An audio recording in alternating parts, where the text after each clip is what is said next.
Hello and welcome to another Office 365 Hours. My name is Christian Buckley. I'm the Brand Alliance Director here at AvePoint and a Microsoft MVP and Regional Director. And I am joined today by Sara Fennah, a Microsoft 365 Consultant and Trainer, also an M365 Apps and Services MVP like myself, and a founding member of Viva Explorers. Good morning, Sara. Good morning, Christian. How are you today? I'm doing well, and it's great to have you. It's a fun topic. We're going to be discussing what you need to know about Microsoft Viva Topics. So excited to dig into that. Try saying that quickly. I know, it just rolls off the tongue. Maybe you can also explain a bit more about Viva Explorers. I'm sure most people don't know what it is and how they can participate in some of the activities. The Viva Explorers are a group of MVPs from a wide variety of different backgrounds who are working together to try and help customers and other MVPs learn about Microsoft Viva. So we're really trying to champion Microsoft Viva, bringing in our diverse backgrounds from small business to large enterprise and across a variety of different industries as well, and bringing those different experiences in to really to just help everyone get going with this new tool that is Microsoft Viva.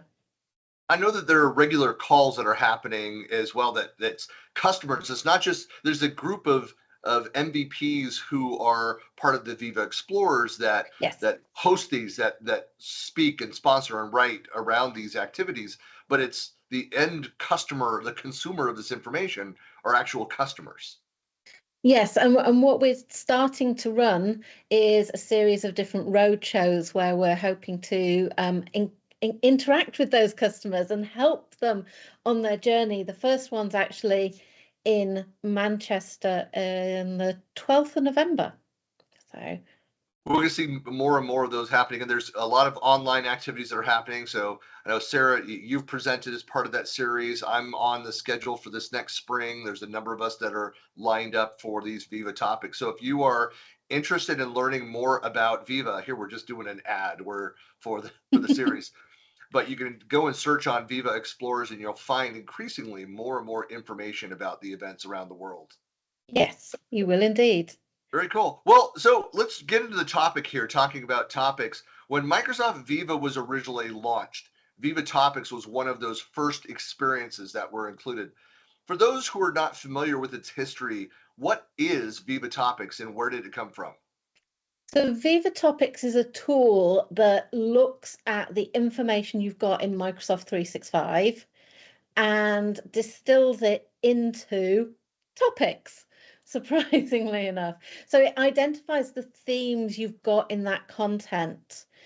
And realistically, that's going to help us with searching and with all sorts of other things. But where it comes from is also quite interesting. It grew out of Project Cortex, which was an artificial intelligence product that Microsoft were trialing, or project to be more precise. It never actually became a product. Right. So Project Cortex was looking at AI to improve how we work with those documents that we've got locked away in Microsoft 365 across SharePoint, Teams and OneDrive. It became two products, Viva Topics being one and SharePoint Syntax being the other.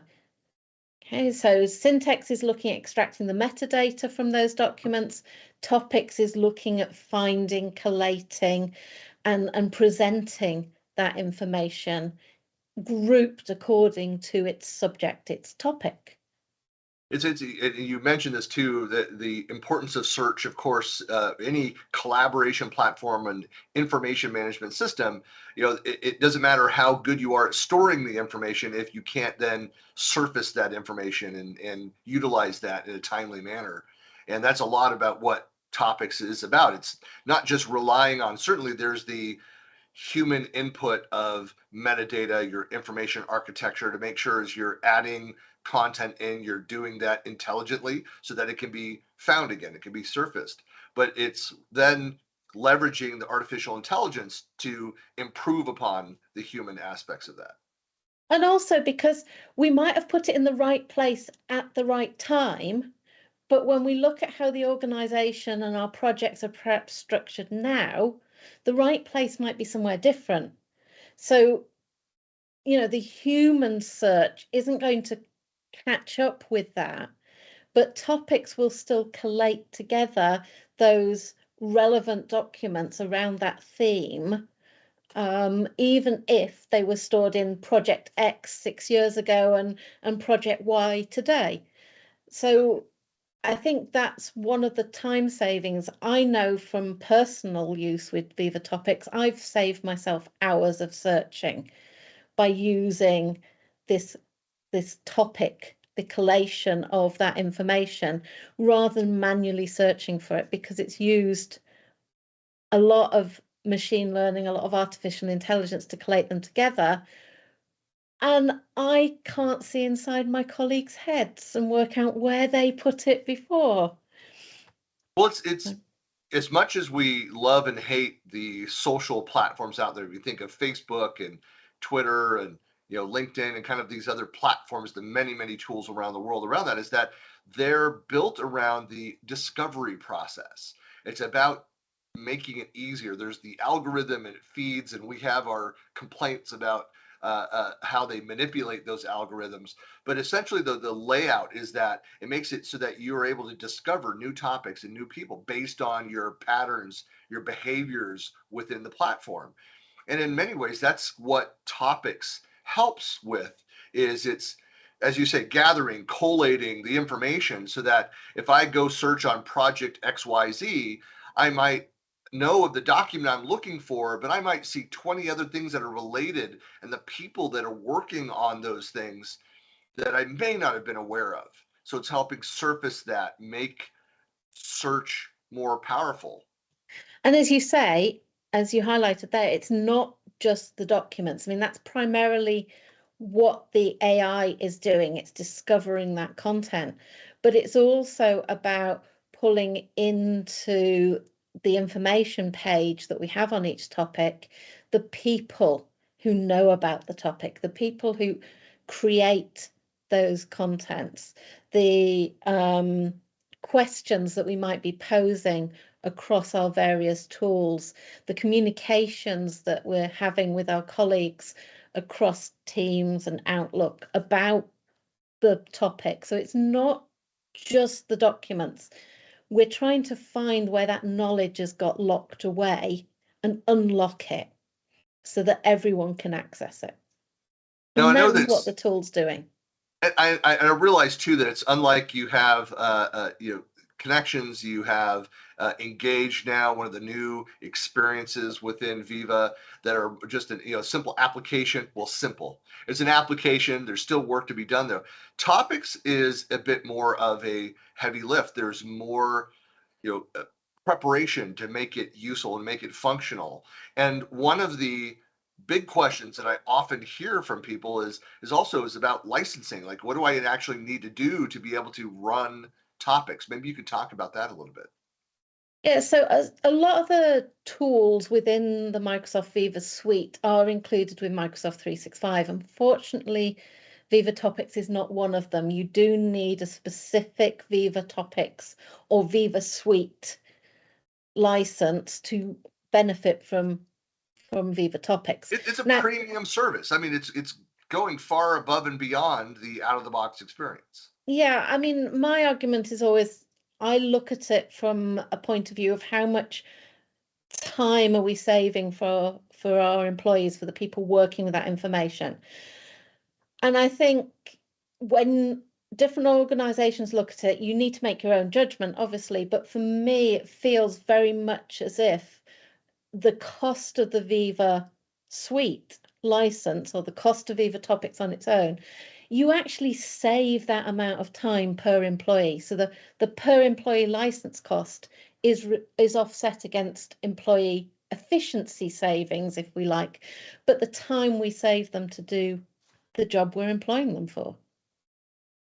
Well, that's one of the benefits of having a strong, search architecture, the information architecture, and going through all the steps of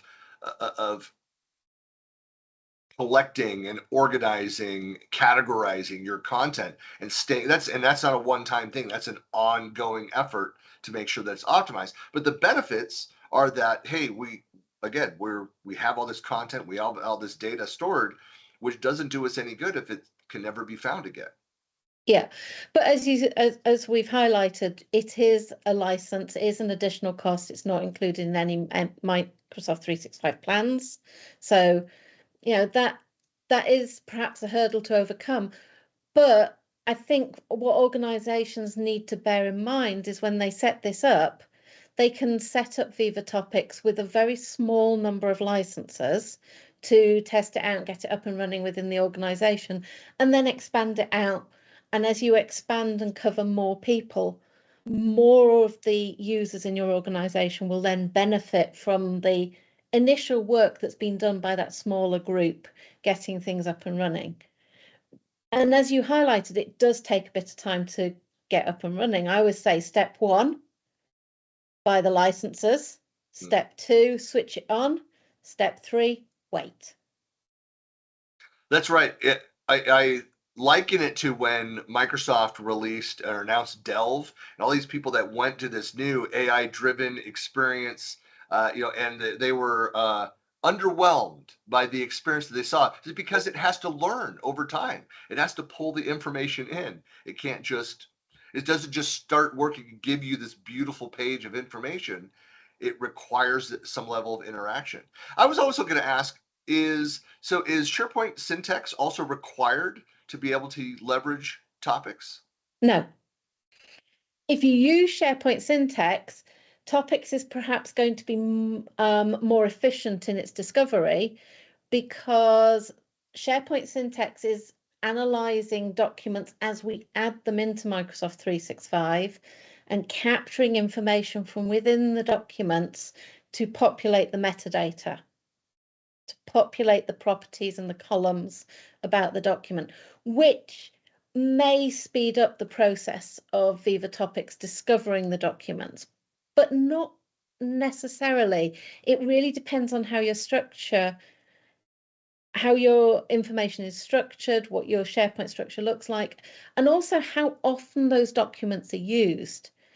Dormant documents are not going to be discovered by Viva Topics as quickly as actively utilized documents. So if you're not touching them, it's going to take the AI engine, a long time to reach those documents, to analyze them. But if we're actively using them, it will. And syntax isn't going to impact on that, because that takes place, that acts as the document is added into the space. So we're actively using that document at that point in time. Well, it's good to know. So they're complementary, but it's not required to have that piece in place. But obviously, if you as an organization are going through that effort to make the content more, better surfaced, more quickly surfaced around there, that you should probably go and think about also using SharePoint syntax long term. Maybe build that into your roadmap, your plans. Yes, and it does also depend on the size of organization, the volume of documents. I think syntax is much more beneficial the larger the organization you are. I think with smaller organizations, we're looking more at investing in user training and understanding of the metadata. There'll be a trade-off point at some point, and it will also depend on how the organization works, not just on number of users. Right. Well, I guess that this is not a small final question here, but there's Microsoft messaging. They talk a lot about in the flow of work. And it's an important topic. I use the phrasing as well, all that I catch myself. And I know it sounds like marketing speak, but it has a very, it's a very important aspect of Viva and topics especially. So what does in the flow mean? Well, when we're looking at Viva Topics, it's about getting us the right information at the right time. So getting the right information to the right person at the right time, if you want a different catchphrase. But when we're talking about in the flow of work, we're talking about being able to define a topic at the time that we're talking about it. So we receive an email about something.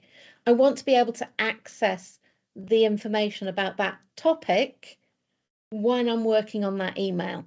So it's in context of the email. It's the same problem now. Is like most of us, I have 20, 30 tabs open in the browser, and so I know that I have something open. I'll hear a notification of a tool or a system, and where was that thing, and alt tab jumping between those things, and you lose productivity. You lose the context of a conversation when you're having to jump between those different tools or even pages within a single system. And think about somebody new joining an organization. Each organization has almost its own language, especially if we make heavy use of acronyms. So let's say someone new joins your organization and you send them an email saying, please go and look at whatever your intranet is called.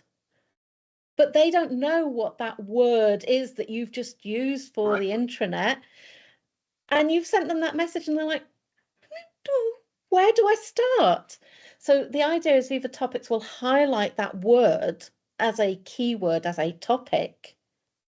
They hover over it, and there's a little information card that pops up as they're reading it in the flow of their normal work to show them the information as to what you're referring to. I have to say that, so 30 years ago, started my career as a technical writer and as a business analyst. I learned very quickly from large projects that I worked on that one of the best resources out there, and I would create them with these huge works these content projects that I worked on, was the glossary. The index at the back of the book is so critical to go and find the right information. And so that's what you're doing. It's like an indexing effort. Yeah, but it's indexing all that knowledge that you've got in your organization that's trapped in the documents, that's trapped in people's heads, that people use in emails, those terminology, those keywords, those acronyms. It's about making all of that accessible and putting it literally under your mouse pointer as you're doing your job. You're reading a page on SharePoint, the word's underlined. You're looking through a document, the word is either underlined or you can right click on it and do a search. You've got a Teams message. Again, the word's underlined. Social media, we use hashtags all the time. And we search for hashtags. It's the same thing. Well, I know that we also like bookmark things and we save things. I want to go back to this. I have favorites that I will go and list. But what's different about this is that it's also dynamically updating as new content is being created. As new people become subject matter experts around that topic, they'll automatically be combined into that. So every time you go and visit that link, it could be different because it's being refreshed. Yeah, and it's not just automatic. I think that's also a really important thing to bear in mind. Those subject matter experts, those knowledge experts, we can give them the ability to curate, update, and edit those pages to pull in the really important definition documents, the really important people who are the real experts on the subject. The department head, the policy document that relates to something specific that we're looking at. So we've got a lot of that in our organization. No one really knows where to find all of it. Well, and that's a great distinction too that you bring up, is that it's a curated experience. Like the system will go and make suggestions for that, but you could have one or more librarians who are going in and curating that content to make sure that it is relevant. Because that's always annoying when you go and do just a search and you find some search engines or different platforms that will have the social element. Like most people are looking for this. Yeah, but most people have been wrong. As the subject matter expert, I'd be like, why is that the top hit? Like, that's incorrect. I find this even with Q&A capabilities on different sites. Microsoft Tech Community, sometimes people be like, I love that answer. I'm like, yeah, but that's not exactly correct. This other answer is actually more comprehensive. And as the admin, you can raise the profile of that correct answer. Or that answer may have been correct a year ago when it was written, but Right. now it's not. Right. And if we have those admins doing the curation, then we can maintain that. And the search point I just wanted to pick up is really important because we can integrate Microsoft Search with Bing and use it as the homepage of our web browser, and that picks up on topics as well. I mentioned doing the search within an Office document. That's using the Microsoft Search and always brings the topic to the top of the list if it finds one. So it's all linking up together. And for me, that's the magic of Microsoft Viva, that it's bringing what we're doing and really making all of those linkages between all of the tools, underpinned by the productivity and information governance and security features of Microsoft 365. But it's still making those last little connections that is where the magic happens when the productivity really takes off. It really highlights too the important work around the Microsoft Graph that Microsoft is doing to be able to link all those different things. And of course, we hear about so much about what's happening with the Graph through the kind of the public website efforts. Microsoft is enabling organizations. Well, it's if you go to your homepage for office.com and are logged in, if you have that federated with your organization, then when you're searching through Bing search, you're getting results that are also on your desktop or within your private folders, your OneDrive. It's bringing in feeds from LinkedIn discussions and connections and profiles as part of that. And so it's a similar concept to that, saying, hey, the system recognizes who I am and what I'm doing and what I have permissions into. And that's an important distinction too, that it's only feeding you, giving you access to those things which you have permissions to see into that. That's an important distinction.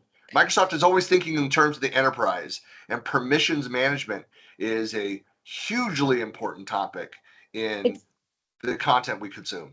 Yeah, and that's one of the things I was saying, is it underpinned by all of that security and all of the information governance and compliance features of Microsoft 365. I think that safety net of features is something not to be taken for granted, but it's something that as administrators of Microsoft 365 tools, we always need to keep in mind when we're configuring those. Well, Sarah, I think that's ending on security, compliance, and governance is always a great place to wrap things up. Sarah, thank you so much for joining me this morning. Thank you for having me. And if you are watching, if you've not already done so, please subscribe to Office Hours. You'll get notifications about upcoming shows coming to you on the first and third Wednesday morning of each month, always at 11 a.m. Eastern. So thanks for watching.